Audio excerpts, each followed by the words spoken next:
I hope कि आप सब एकदम बढ़िया होंगे, मस्त होंगे। आप लोग अपनी पढ़ाई के में लगे होंगे। तो चलिए दोस्तों, हम लोग आज पढ़ेंगे हिंदी के गद्य खंड जो है, उसमें से 50 को VVI ऑब्जेक्टिव क्वेश्चन को आज कलेक्ट किया गया है, जो कि आपके आगामी बोर्ड एग्जाम के लिए काफ़ी इंपॉर्टेंट प्रश्न है। ठीक है, अगर आप लोग ये सभी प्रश्नों को कर लेते हैं तो आप अपने एग्जाम में अच्छा प्रदर्शन करेंगे, अच्छे रिजल्ट के भागीदारी होंगे। तो चलिए हम लोग आज के प्रश्न को स्टार्ट करते हैं, लेकिन उससे पहले आप लोगों को बात कर लिया जाए, थोड़ी सी बातें यहाँ पे बता दें कि देखिए क्लास 12 का है, क्लास 12 का हिंदी के जो हम लोग पढ़ेंगे गद्य खंड का पढ़ेंगे। क्या गद्य खंड का पढ़ेंगे, जिसमें टॉप 50 ऑब्जेक्टिव प्रश्न होंगे। कितने ऑब्जेक्टिव प्रश्न होंगे? टॉप 50 ऑब्जेक्टिव प्रश्न को आपको कलेक्ट किया गया है, जो कि परीक्षा में आने की गारंटी है। परीक्षा में आने की 100% गारंटी है कि आपके एग्जाम बोर्ड में इसमें से बहुत सारे प्रश्न आपको देखने को मिलेगा, जो कि आप लोग अगर इस सभी सब्जेक्ट का अगर आप लोग क्लास कर लेते हैं तो आपको बता दें कि आपके एग्जाम बोर्ड में आप 80 से 90% नंबर रिजल्ट लाएंगे इस साल।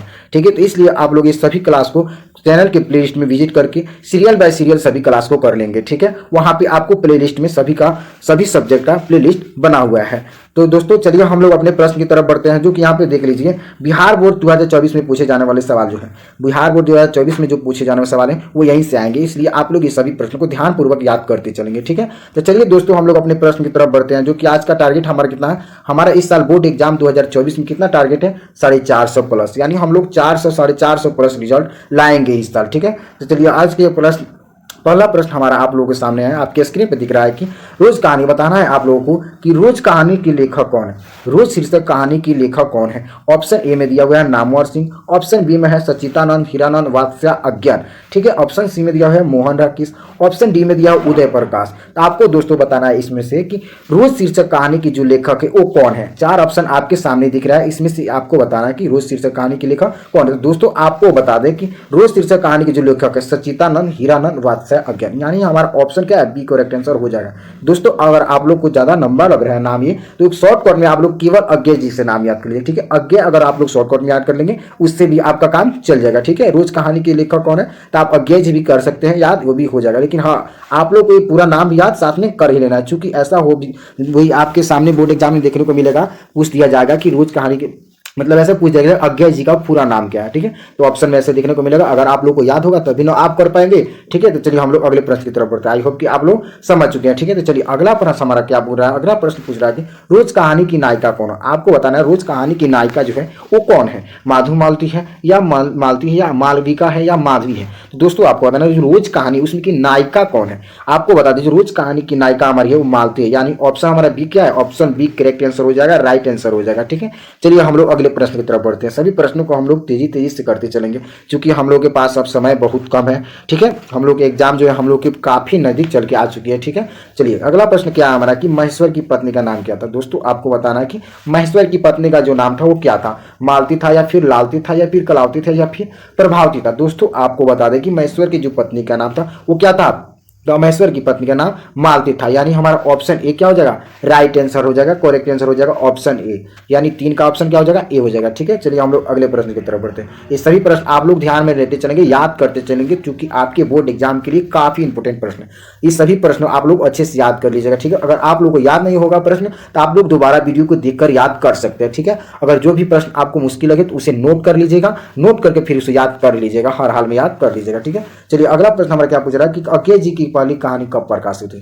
दोस्तों साथियों आपको बताना कि अज्ञे जी की जो पहली कहानी थी वो कब प्रकाशित हुई, कब चर्चित हुई। ठीक है, ऑप्शन ए में दिया है 1920, ऑप्शन बी में दिया हुआ है 1924, ऑप्शन सी में दिया 1928 और ऑप्शन डी में दिया हुआ है 1932। दोस्तों आपको बता दें जो अज्ञे जी की पहली कहानी प्रकाशित हुई थी वो हमारी 1924 में हुई थी, यानी हमारी ऑप्शन क्या हो जाएगी? ऑप्शन बी करेक्ट आंसर हो जाएगी, राइट आंसर हो जाएगी ऑप्शन बी। ठीक है, चलिए अगले प्रश्न की तरफ हम लोग बढ़ते हैं। सभी प्रश्न आप लोग ध्यान में करते चलेंगे, याद करते चलेंगे। ठीक है, चलिए दोस्तों अगला प्रश्न क्या पूछ रहा है कि गैंग्रीन इनमें से किससे संबंधित है। आपको बतानी है कि गैंग्रीन इसमें से किससे संबंधित है। अगर आप लोगों को प्रश्न का पता होगा, अगर कमेंट आंसर पता होगा तो आप लोग कमेंट जरूर कीजिएगा। 2 से 3 सेकंड आपको मिलता है इसका कमेंट करने के लिए। ठीक है, इससे क्या होता है कि अगर आप लोगों को जो आंसर पता होगा, अगर आप लोग कमेंट करते हैं उससे आपकी याददाश्त से मजबूत होती है, आपकी पकड़ बनी रहती है। ठीक है, तो चलिए क्या प्रश्न पूछ रहा है कि गैंग्रीन इनमें से किससे संबंधित है। दोस्तों आपको बताना कि गैंग्रीन किससे संबंधित है, पशु से संबंधित है, देश से है, वनस्पति से, फिर बीमारी से। तो दोस्तों आपको बता दें गैंग्रीन जो है एक प्रकार की बीमारी थी। क्या थी? एक प्रकार की बीमारी थी गैंग्रीन, यानी हम बोल सकते हैं ऑप्शन डी हमारा जो है राइट आंसर हो जाएगा, यानी गैंग्रीन क्या है? एक प्रकार की बीमारी है, ऑप्शन डी क्या हो जाएगा? राइट आंसर हो जाएगा। ठीक है, चलिए अगले प्रश्न की तरफ बढ़ते हैं। चलिए अगला प्रश्न क्या बोल रहा है हम लोगों के सामने, आपके स्क्रीन पे दिख रहा है कि अज्ञे के पिता का नाम क्या था। आपको बतानी है कि अज्ञे की जो पिताजी का नाम था वो क्या था। आपका ऑप्शन ए में है दयानंद शास्त्री, ऑप्शन बी में हीरानंद शास्त्री, ऑप्शन सी में दिया हुआ अभ्यानंद शास्त्री और ऑप्शन डी में क्या दिया हुआ है सुदामानंद शास्त्री। तो दोस्तों आपको बता दें जो अज्ञा के पिताजी का नाम था वो हमारा हीरानंद शास्त्री था। क्या था? ऑप्शन बी जो हमारा दिख रहा है हीरानंद शास्त्री वो हमारा करेक्ट आंसर हो जाएगा, यानी ऑप्शन बी हीरानंद शास्त्री किनका नाम था? तो अज्ञा जी के पिताजी का नाम था। ठीक है, चलिए अगले प्रश्न की तरफ हम लोग बढ़ते हैं। अगला प्रश्न हमारा क्या पूछ रहा है कि अगला प्रश्न पूछ रहा है कि आपको बताना है रोज कहानी किस घंटे की खड़कन के साथ समाप्त होती है। दोस्तों आपको बताना है कि रोज कहानी जो है घंटे की किस खड़कन के साथ समाप्त होती है। ऑप्शन ए में दिया हुआ है 2, 4, 8, 11। तो दोस्तों आपको बता दें रोज कहानी जो है हर एक बता दें कि 11 घंटे की खड़कन के साथ जो है समाप्त होती है। कितने घंटे की बाद खड़कन समाप्त होती है? 11 घंटे की बाद, यानी हमारा ऑप्शन में डी में दिख रहा है 11 घंटे, यानी ऑप्शन हमारा डी क्या हो जाएगा? राइट आंसर हो जाएगा। ठीक है, चलिए अगले प्रश्न की तरफ हम लोग बढ़ते हैं। अगला प्रश्न क्या पूछ रहा है? अगला प्रश्न पूछ रहा है कि तार सप्तक का संपादक है कौन है? तार सप्तक का जो संपादक है वो कौन है? विद्यानिवास मिश्र है या धर्मवीर भारती है या कन्हैया लाल नंदन है या अज्ञा जी है? तो दोस्तों आपको बताते हैं जो तार सप्तक का संपादक जो है वो अज्ञा जी है। कौन है? अज्ञा जी है, यानी अज्ञा जी जो रोज कहानी के लेखक है वही है तार सप्तक का संपादक, यानी ऑप्शन हमारा डी क्या हो जाएगा? राइट आंसर हो जाएगा। ठीक है, चलिए अगले प्रश्न की तरफ हम लोग बढ़ते हैं। अगला प्रश्न हम लोग के सामने स्क्रीन पर दिख रहा है कि रोज शीर्षक कहानी में किसने पूछा तुम कुछ पढ़ती लिखती नहीं हो?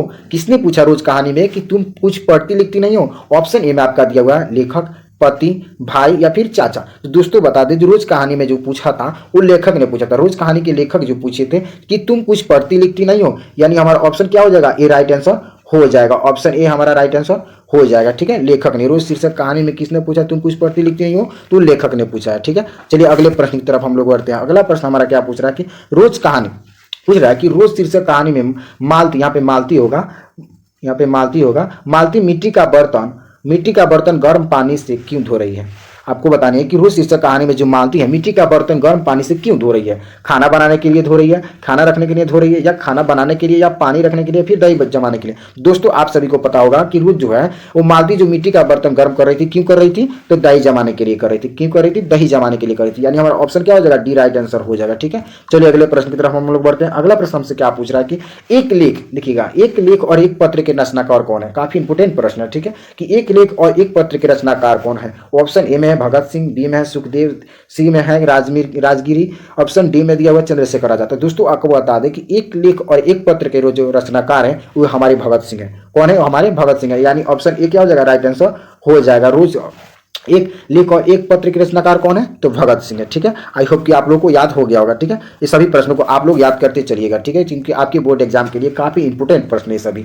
ठीक है, चलिए अगला प्रश्न हमसे क्या पूछ रहा है कि एक लेख और एक पत्र में भगत सिंह ने किसको पत्र लिखी थी? एक लेख और एक पत्र में जो है भगत सिंह द्वारा लिखा गया था वो पत्र किसने लिखा था? सुखदेव ने, या फिर राजगुरु ने, या अशरफ खान ने, या महात्मा गांधी ने? तो दोस्तों आपको बता दें जो हमारा ऑप्शन ए है सुखदेव, वही हमारा ऑप्शन ए क्या हो जाएगा? करेक्ट आंसर हो जाएगा। ठीक है, आई होप कि आप लोग को ये सभी प्रश्न याद होते चलेंगे। ठीक है, और याद करते चलिएगा। ठीक है, चलिए अगला प्रश्न क्या पूछ रहा है? अगला प्रश्न पूछ रहा है कि भगत सिंह का जन्म कब हुआ था? आपको बतानी है कि भगत सिंह का जो जन्म हुआ था वो कब हुआ था। ऑप्शन ए में दिया हुआ है 28 सितंबर 1907 को, ऑप्शन बी में दिया है 23 सितंबर 1907, 22 सितंबर 1907, 28 सितंबर 1907। तो दोस्तों आपको बता दें जो भगत सिंह का जन्म हुआ था 28 सितंबर 1907 को हुआ था, यानी हमारा ऑप्शन ए क्या हो जाएगा? करेक्ट आंसर हो जाएगा, राइट आंसर हो जाएगा। ठीक है, चलिए अगले प्रश्न की तरफ बढ़ते हैं। अगला प्रश्न हम लोगों के सामने आपके स्क्रीन पर दिख रहा है कि आपको बतानी है दोस्तों कि भगत सिंह की फांसी या शहादत कब हुई थी? भगत सिंह को जो फांसी और शहादत कब मिली थी, कब दी गई थी उनको भगत सिंह को फांसी? ऑप्शन ए में दिया हुआ है 23 मार्च 1931 को, ऑप्शन बी में दिया हुआ है 24 मार्च 1931 को,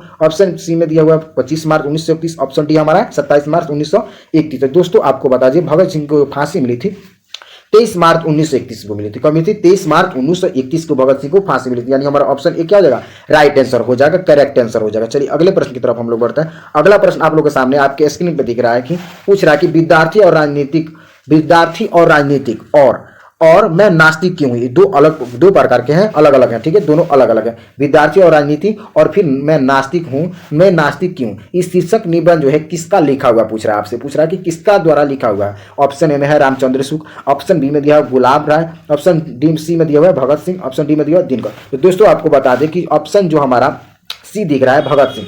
ऑप्शन सी हमारा करेक्ट आंसर हो जाएगा, क्योंकि विद्यार्थी और राजनीतिक, और फिर यहाँ पे एक और है, एक ये भी हो गया, एक विद्यार्थी और राजनीतिक एक हो गया, और एक हो गया मैं नास्तिक नहीं हूं, दो हो गया, और एक और लिखे थे एक लिख और पत्र, किसने लिखा था? तो भगत सिंह। यानी 3 प्रकार की शीर्षक किसके द्वारा लिखा गया था? तो भगत सिंह के द्वारा लिखा गया था। ये तीनों प्रकार के आप लोग याद कर लीजिए, क्योंकि आपके बोर्ड एग्जाम में इसमें से कोई भी प्रश्न आपके सामने देखने को मिल जाएगा। यानी हमारा ऑप्शन सी क्या हो जाएगा? राइट आंसर हो जाएगा। ठीक है, चलिए अगले प्रश्न की तरफ हम लोग बढ़ते हैं। अगला प्रश्न हम लोग के सामने क्या है कि पूछ रहा है कि आत्महत्या एक घृणता है, एक घृणता अपराध है। ठीक है, यह पूर्णतः कायरता का कार्य है। यह कथन किसका है? आपसे पूछ रहा है कि आत्महत्या क्या एक घृणता है। ठीक है, घृणता अपराध है, यह पूर्णतः कायरता है। यह कथन किसके द्वारा किया गया है? किसके द्वारा यह कथन लिया गया है? ऑप्शन ए में दिया है शमशेर बहादुर सिंह, ऑप्शन बी में दिया है अशोक वाजपेयी, ऑप्शन सी में दिया है रघुवीर सहाय, और ऑप्शन डी में क्या दे रहा है कि भगत सिंह। ऑप्शन सी में डी में दिया है भगत सिंह। तो दोस्तों आपको बताना है कि इसमें से पूछ रहा है कि आपको बताना है कि अपराध क्या है? घृणता। अपराध क्या है? एक घृणता है। यह पूर्णतः कायरता को क्या देती है? यह कार्य जो पूर्णतः कायरता की कार्य है। किसकी कार्य है? कायरता की। तो आपको बता दें दोस्तों, जो हमारा ऑप्शन डी दिया हुआ है भगत सिंह, इन्हीं के द्वारा ये बोला गया है। किन के द्वारा? इन्हीं के द्वारा, भगत सिंह के द्वारा। यानी हमारा ऑप्शन डी क्या हो जाएगा? राइट आंसर हो जाएगा। चलिए अगले प्रश्न की तरफ हम लोग बढ़ते हैं। अगला प्रश्न हम लोग के सामने आपके स्क्रीन पर दिख रहा है। पूछ रहा है अगला प्रश्न 17 नंबर प्रश्न की, भगत सिंह के पिता का क्या नाम था? भगत सिंह के पिता का नाम था वो क्या था? सरदार विष्णु सिंह था, सरदार किशन सिंह था, या सरदार तीरथ सिंह था, या सरदार किरत सिंह था? तो दोस्तों आपको जो भगत सिंह के पिताजी का नाम था वो हमारा ऑप्शन बी में दिया हुआ है सरदार किशन सिंह। क्या नाम था उनका? भगत सिंह के पिताजी का नाम तो सरदार किशन सिंह था। यानी हमारा ऑप्शन क्या हो जाएगा? ऑप्शन बी राइट आंसर हो जाएगा। ठीक है, चलिए अगले प्रश्न की तरफ हम लोग बढ़ते हैं। अगला प्रश्न हम लोग के सामने आपके स्क्रीन पर दिख रहा है कि आप लोगों को अगर जवाब पता होगा तो आप लोग कमेंट करते चलिएगा। ठीक है, आपको दोस्तों शुरू में ही बताया। ठीक है, चलिए 18 नंबर प्रश्न हम लोग के सामने पूछ रहा है कि भगत सिंह ने कैसी मृत्यु को सुंदर कहा है? कैसी मृत्यु को भगत सिंह ने सुंदर कहा है? ऑप्शन ए में दिया मृत्यु के दौरान हुई मृत्यु, या फिर वज्रपात से हुई मृत्यु, या देश सेवा के बदले दी गई फांसी, या किसी बीमारी के कारण हुई मृत्यु। तो दोस्तों आपको बता दें, जो भगत सिंह जो सुंदर मृत्यु मानते थे वो मानते थे देश सेवा के बदले दी गई फांसी। किसके द्वारा? तो देश सेवा के बदले दी गई फांसी को क्या मानते थे? सुंदर मृत्यु मानते थे। कौन मानते थे? भगत सिंह। देश की सेवा के बदले दी गई फांसी को भगत सिंह मृत्यु को सबसे सुंदर मानते थे। यानी हमारा ऑप्शन सी क्या हो जाएगा? राइट आंसर हो जाएगा। ठीक है, चलिए अगले प्रश्न की तरफ बढ़ते हैं। अगला प्रश्न हमसे क्या पूछ रहा है कि ओ सादे नीरा शीर्षक निबंध के रचयिता कौन है? ओ सादे नीरा शीर्षक निबंध के रचयिता कौन है? जयशंकर प्रसाद, जगदीश चंद्र माथुर, हरे कृष्ण प्रेमी, मिथिलीकरण गुप्त। दोस्तों आपको बता दें ओ सादे नीरा का जो लेखक है वो जगदीश चंद्र माथुर है। कौन है? जगदीश चंद्र माथुर है। यानी हमारा ऑप्शन क्या हो जाएगा? ऑप्शन बी राइट आंसर हो जाए। दोस्तों आप लोग इस सभी को अगर चैप्टर के और राइटर के नाम को याद करने में आपको प्रॉब्लम होगी तो इस के चैनल के प्लेलिस्ट में आप लोग विजिट करेंगे तो वहां पे चैप्टर और राइटर का नाम इतने आसान, इतनी सरल भाषा में समझाया गया है, जो कि आपको उस वीडियो को एक बार देख लेने पर आपको पूरे चैप्टर और राइटर के नाम याद हो जाएंगे।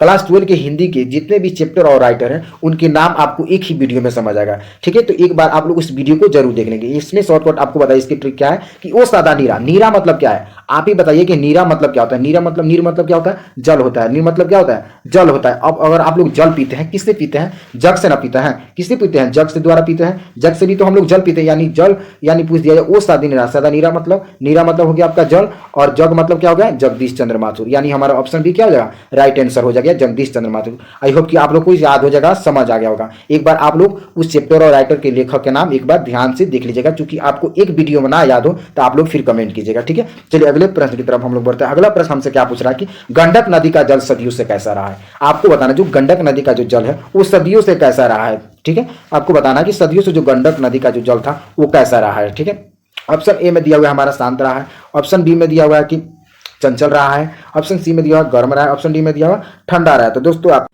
ऑप्शन डी में दिया हुआ है ठंडा रहा है। आपको बतानी है दोस्तों जो गंडक नदी का जल था वो सदियों से कैसा रहा है। ठीक है, ऑप्शन ए में क्या दिया हुआ है कि शांत रहा है, ऑप्शन बी में क्या दिया हुआ है कि चंचल रहा है, ऑप्शन सी में दिया हुआ है गर्म रहा है, ऑप्शन डी में दिया हुआ है ठंडा रहा है। ठीक है, तो दोस्तों आपको बता दीजिए गंडक नदी का जल था वो सदियों से कैसा रहा है? सदियों से कैसा रहा? शांत रहा, या चंचल रहा है, फिर गर्म रहा, या फिर ठंडा रहा है? आपको बताना कि जो गंडक नदी का जो जल था वो सदियों से कैसा रहा है। आप लोगों को अगर पता होगा तो कमेंट जरूर कीजिएगा। ठीक है, चलिए तो आपको बता दें तो दोस्तों आपको बता दें जो गंडक नदी का जल जो कैसी सदियों से कैसा था? तो चंचल था। कैसा था? चंचल था। यानी हमारा ऑप्शन बी क्या हो जाएगा? राइट आंसर हो जाएगा। यानी गंडक नदी का जल सदियों से कैसा रहा है? चंचल रहा है। ठीक है, ऑप्शन बी हमारा करेक्ट आंसर हो जाएगा। चलिए अगले प्रश्न की तरफ हम लोग बढ़ते हैं। अगला प्रश्न क्या पूछ रहा है हम लोग आपके स्क्रीन पर आपके सामने दिख रहा है। तो चलिए हम लोग अगले प्रश्न की तरफ बढ़ते हैं। ठीक है, 20 नंबर प्रश्न आपको याद हो गया ना? चलिए अगले प्रश्न की तरफ हम लोग बढ़ते हैं।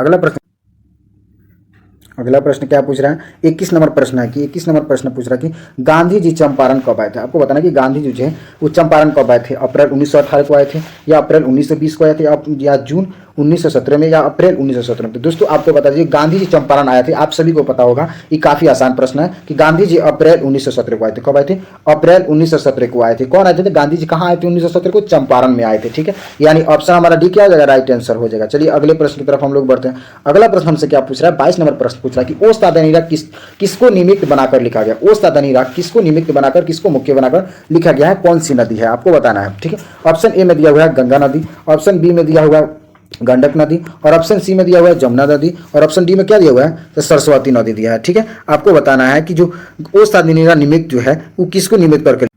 चलिए तो दोस्तों आपको बता दें, जो हमारा ऑप्शन ए में क्या दिया हुआ है, गंगा नदी, और ऑप्शन बी में क्या दिया हुआ है, तो ऑप्शन बी में दिया हुआ है गंडक नदी, ऑप्शन सी में है जमुना नदी, ऑप्शन सी डी में दिया हुआ है सरस्वती नदी। दोस्तों आपको बता दें, जो ओस्ताद नीरा जो है किसको निमुक्त बनाकर, मतलब किसको मुख्य बनाकर लिखा गया है, तो गंडक नदी था। कौन था, गंडक नदी था। यानी हमारा ऑप्शन बी क्या हो जाएगा, ऑप्शन बी करेक्ट आंसर हो जाएगा, राइट आंसर हो जाएगा। चलिए अगले प्रश्न की तरफ हम लोग बढ़ते हैं। अगला प्रश्न हम लोग के सामने पूछ रहा है कि अगला प्रश्न गांधी जी को महुए, गांधी जी को आपको बताना है कि महुए के पेड़ के नीचे किसने जगह दी थी। गांधी जी को महुए के पेड़ के नीचे किसने जगह दी थी। ऑप्शन ए में दिया हुआ है मुखिया ने, ग्रामीण ने, मठ के महंत ने, या फिर उसके भाई ने। तो दोस्तों आपको बता दें, जो गांधी जी को महुए के पेड़ के नीचे जो जगह दी था वो कौन दिया था, तो मठ के महंत ने दिया था। किसने दिया था, मठ के महंत ने दिया था। यानी हमारा ऑप्शन सी क्या हो जाएगा, राइट आंसर हो जाएगा। ठीक है, चलिए अगले प्रश्न की तरफ हम लोग बढ़ते हैं। सभी प्रश्न आपके आगामी बोर्ड के लिए काफी इंपॉर्टेंट है, इसलिए सभी प्रश्नों को आप लोग याद करते चलेंगे। ठीक है, आपको बताना है। चलिए अगला प्रश्न हमसे क्या पूछ रहा है कि सरयामन ताल का जल कैसा है। सरयामन ताल का जो जल है वो सदियों से कैसा रहा है, चंचल रहा है,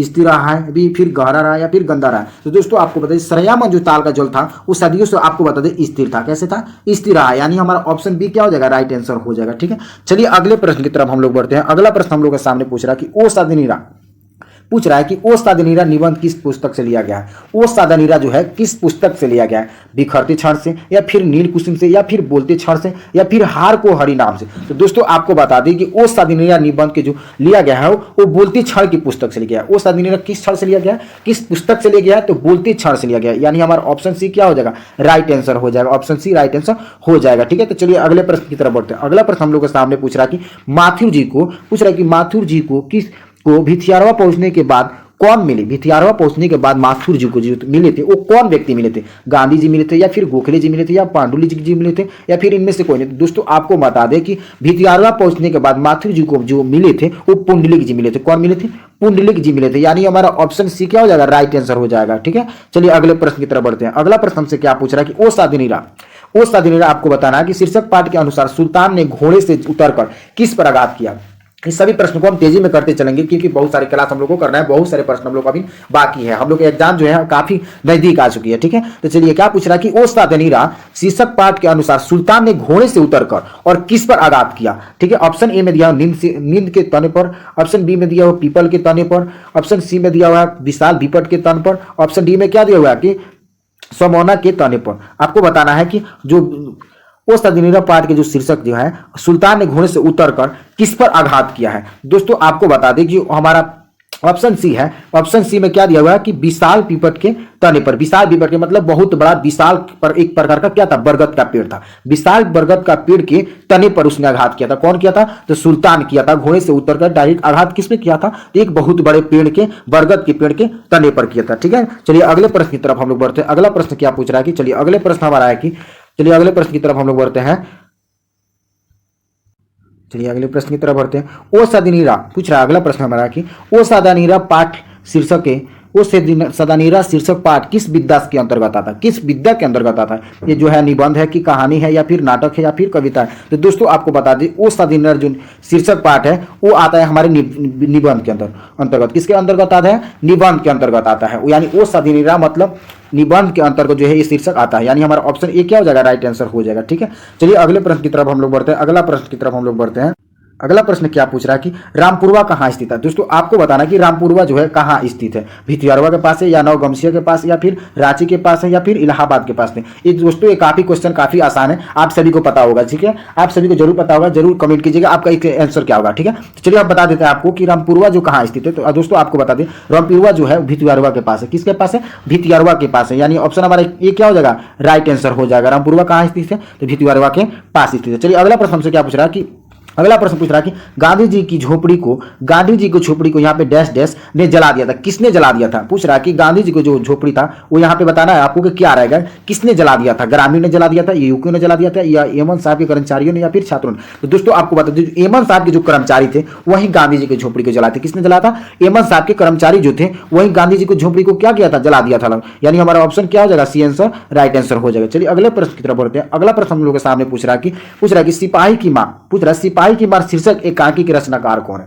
सिपाही की मां शीर्षक एकांकी के रचनाकार कौन है? एक में ऑप्शन ए में दिया है रामधारी सिंह दिनकर, ऑप्शन बी में दिया है मोहन राकेश, ऑप्शन सी में दिया है नामवर सिंह, ऑप्शन डी में दिया है उदय प्रकाश। दोस्तों आपको बता दें सिपाही की मां शीर्षक एकांकी की जो रचनाकार है वो मोहन राकेश है। कौन है? मोहन राकेश है, यानी हमारा ऑप्शन बी क्या हो जाएगा, राइट आंसर हो जाएगा, ठीक है। चलिए अगले प्रश्न की तरफ हम लोग बढ़ते हैं। अगला प्रश्न क्या पूछ रहा है कि सिपाही की मां कौन है। दोस्तों आपको बतानी है कि सिपाही की मां कौन है, ठीक है। द्रुपदेही है या फिर बिशनदेही है या फिर लखनदेही है या फिर हरकदेही है। तो दोस्तों आपको बताइए सिपाही की मां जो थी वो कौन थी? तो बिशनदेही थी। कौन थी? बिशनदेही थी, यानी हमारा ऑप्शन बी क्या हो जाएगा, राइट आंसर हो जाएगा। यानी अगर आपसे पूछे कि सिपाही की मां कौन थी तो बिशनदेही थी, यानी हमारा ऑप्शन बी क्या हो जाएगा, राइट आंसर हो जाएगा। तो चलिए अगले प्रश्न की तरफ बढ़ते हैं। अगला प्रश्न हमसे क्या पूछ रहा है कि सिपाही की मां एकांकी में कुंती कौन है। चलिए एक और प्रश्न आपके सामने देख रहा है कि सिपाही की मां एकांकी में कुंती कौन है? बिशनदेही की बहन है, या सिपाही की मां, या पड़ोसन, या मुन्नी की मौसी। तो दोस्तों आपको बता दें जो सिपाही की मां जो है उसमें एकांकी जो लिखा गया है उसमें कुंती जो थी वो कौन थी? तो पड़ोसन थी, उसकी क्या थी,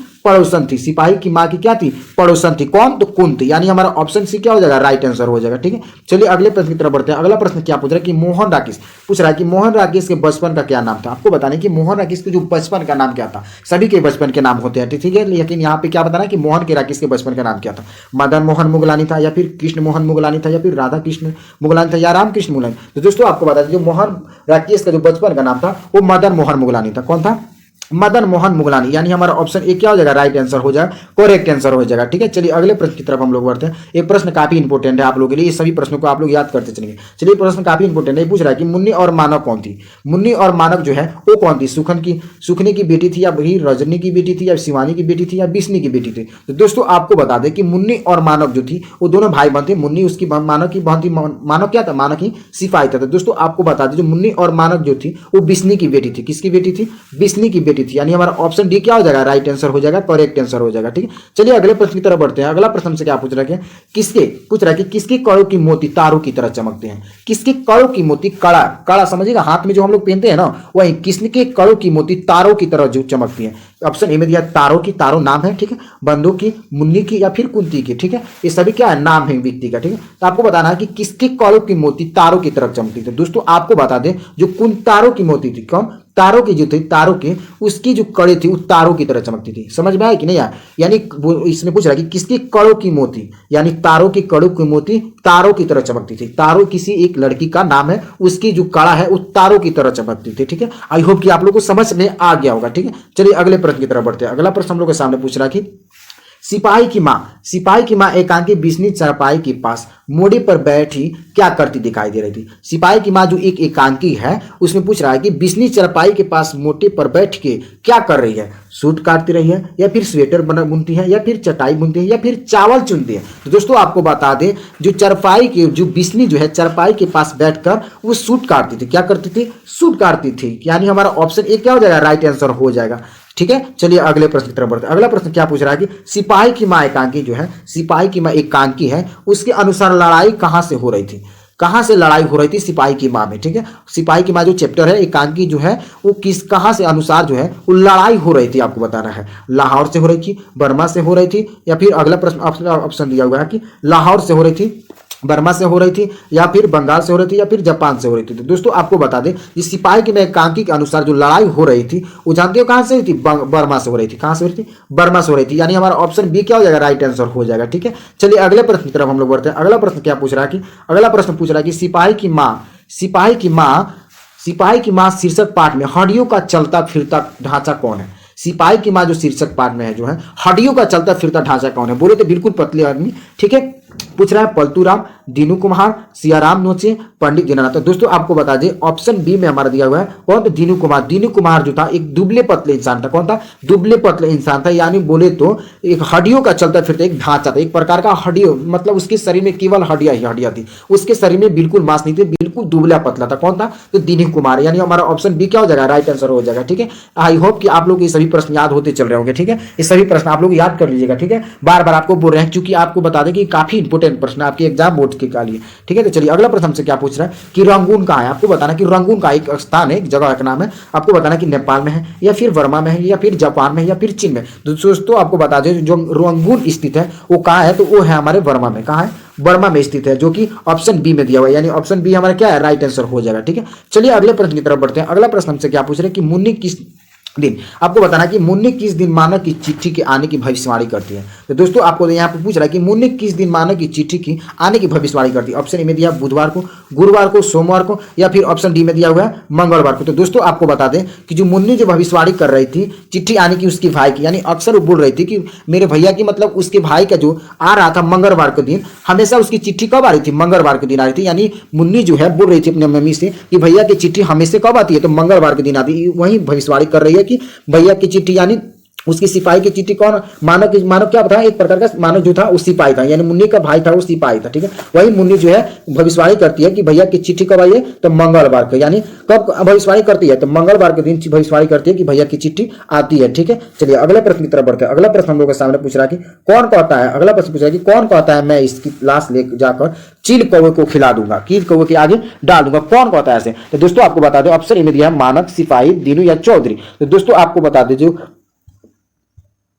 ऑप्शन ए में दिया है मानक, सिपाही, दूनी या चौधरी। देखिए जो कौन कहता है इसमें पूछ रहा है कि कौन कहता है मैं इसकी लाश ले जाकर चील और कौवे के आगे डालूंगा, ठीक है। तो आपको बता दे ऑप्शन ए में क्या दिया हुआ? मानक, सिपाही, दूनी या फिर चौधरी। तो दोस्तों आपको बता दे जो बोल रहा था कि मैं इसकी लाश को ले जाकर कौवे चील को खिला दूंगा, वो जो, तो दोस्तों आपको बता दें जो ऑप्शन बी में हमारा दिया हुआ है सिपाही। क्या दिया हुआ है? सिपाही जो था वो दूसरे, मतलब उसके विपक्षी था। किसके विपक्षी था? यानी इथिगा कौन था? मानव का विपक्षी था। मानव क्या था? मानव एक प्रकार का सिपाही था, उसका विपक्षी कौन था? ये दूसरा सिपाही था जो बोल रहा था कि इसकी लाश ले जाकर चील और कौवे के आगे डाल दूंगा। किसकी लाश ले जाकर? तो दोस्तों आपको बता दें जो मानव का जो लाश था वहीं उसी के लाश को बोल रहा था अगला सिपाही, उसके विपक्ष वाला बोल रहा था कि मैं मानव का लाश ले जाकर और उसके क्या कर दूंगा? तो चील और कौवे के आगे डाल दूंगा। ये दूसरा जो सिपाही था वो बोल रहा था किसको? तो मानव को बोल रहा था कि मैं इसका लाश ले जाकर चील और कौवे को डाल दूंगा, ठीक है। चलिए आई होप कि आप लोग इस प्रश्न समझ में आ गया होगा, ठीक है। तो चलिए हम लोग अगले प्रश्न की तरफ बढ़ते हैं। अगला प्रश्न हमारा क्या पूछ रहा है कि, चलिए अगले प्रश्न की तरफ बढ़ते हैं। ये प्रश्न आप लोगों को याद हो गया होगा ना।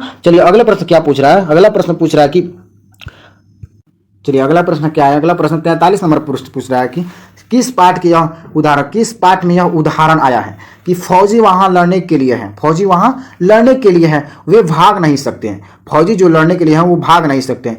जो फौजी छोड़कर भागता है उससे गोली मार दी जाती है। क्या पूछ रहा है कि जो फौजी, मतलब जंग जो होती है उस जंग को छोड़कर जो फौजी भागते हैं उसको क्या कर दी जाती है? गोली मार दी जाती है।